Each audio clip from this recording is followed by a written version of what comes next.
नमस्कार। आइए आज हम इस वीडियो के माध्यम से एडग्रेड अभ्यास पुस्तिका कक्षा 7 विषय सामाजिक विज्ञान सत्र 2022-23 इसके अंतर्गत हम देखेंगे एडग्रेड वर्कबुक प्रश्नोत्तर पुस्तिका सामाजिक विज्ञान कक्षा 7। देखिए इसमें विषय वस्तु दी गई है।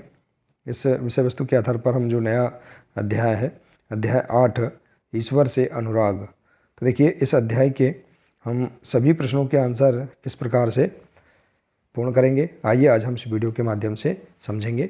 देखिए यदि आप इसी प्रकार से इसके आगे के अन्य सभी अध्याय और अन्य विषय के संपूर्ण हल आप समझना चाहते हैं तो आप इस चैनल से जुड़े रहिए। इस चैनल को सब्सक्राइब अवश्य कर लें, साथ ही बेल आइकन को प्रेस जरूर कर लें ताकि आने वाले नए वीडियो सबसे पहले आप तक पहुँचते रहेंगे। तो आइए देखते हैं अध्याय 8।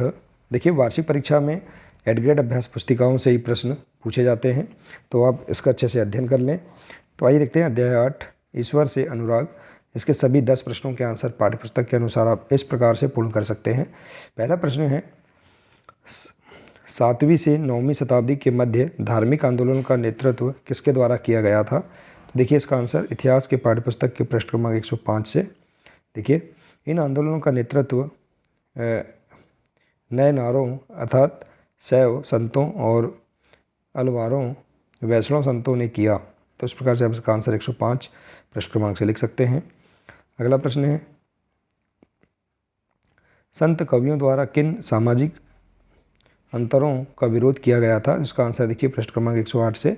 संत कवियों ने सभी प्रकार के कर्मकांडों, पवित्रता के ढोंगों और जन्म पर आधारित सामाजिक अंतरों का विरोध किया गया था। अगला प्रश्न है प्रश्न 3 मन तथा शरीर को कठोर प्रशिक्षण किन क्रियाओं के माध्यम से दे सकते हैं। तो इसका आंसर देखिए पृष्ठ क्रमांक 110 से। योगासन, प्राणायाम और चिंतन मनन जैसी क्रियाओं के माध्यम से मन एवं शरीर को कठोर प्रशिक्षण देने की आवश्यकता पर बल दिया। तो इस प्रकार से इसका आंसर पूर्ण कर सकते हैं। अगला है मध्य एशिया में महान सूफी संत कौन हुए, उनके नाम लिखिए। तो देखिए इसका आंसर पृष्ठ क्रमांक 111 से। मध्य एशिया के महान सूफी संतों में गज्जाली, रूमी और सादी के नाम उल्लेखनीय हैं।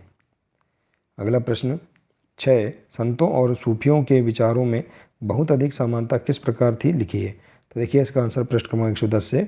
संतों और सूफियों में बहुत अधिक समानता थी, यहाँ तक कि यह भी माना जाता है कि उन्होंने आपस में कई विचारों का आदान प्रदान किया और उन्हें अपनाया। सूफी रहस्यवादी थे। तो इस प्रकार से आप इसका आंसर लिख सकते हैं। इसके बाद अगला प्रश्न धर्मशाल या गुरुद्वारा किसे कहा गया है। तो देखिए पृष्ठ क्रमांक 117 से इसका आंसर बाबा गुरु नानक ने उपासना और धार्मिक कार्यों के लिए जो जगह नियुक्त की थी उसे धर्मशाल या गुरुद्वारा कहा गया है। अगला प्रश्न प्रश्न 8 है बाबा गुरु नानक को के विचारों का सिख आंदोलन पर क्या प्रभाव पड़ा। इसका आंसर देखिए पृष्ठ क्रमांक 118 से। बाबा गुरु नानक के विचारों का सिख आंदोलन पर गहरा प्रभाव पड़ा। उन्होंने एक ईश्वर की उपासना के महत्व पर जोर दिया।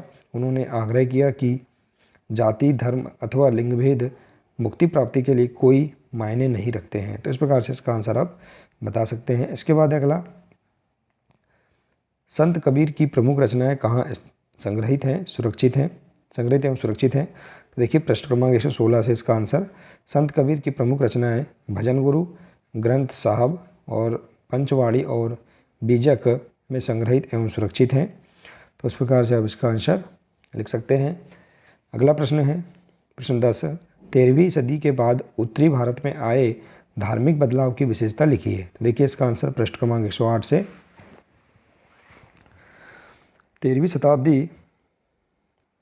से 17वीं शताब्दी तक महाराष्ट्र में अनेक संत कवि हुए जिनके सरल मराठी भाषा में लिखे गए गीत आज भी जनमन को प्रेरित करते हैं।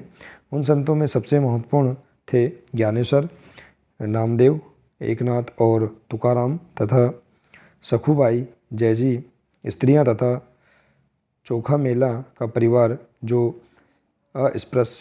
अस्पृश्य समझी जाने वाली महार जाति का था। भक्ति की यह क्षेत्रीय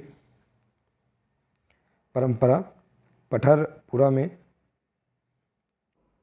विट्ठल अर्थात विष्णु का एक रूप पर और जनमन के हृदय में विराजमान व्यक्तिगत देव संबंधी विचारों पर केंद्रित थी।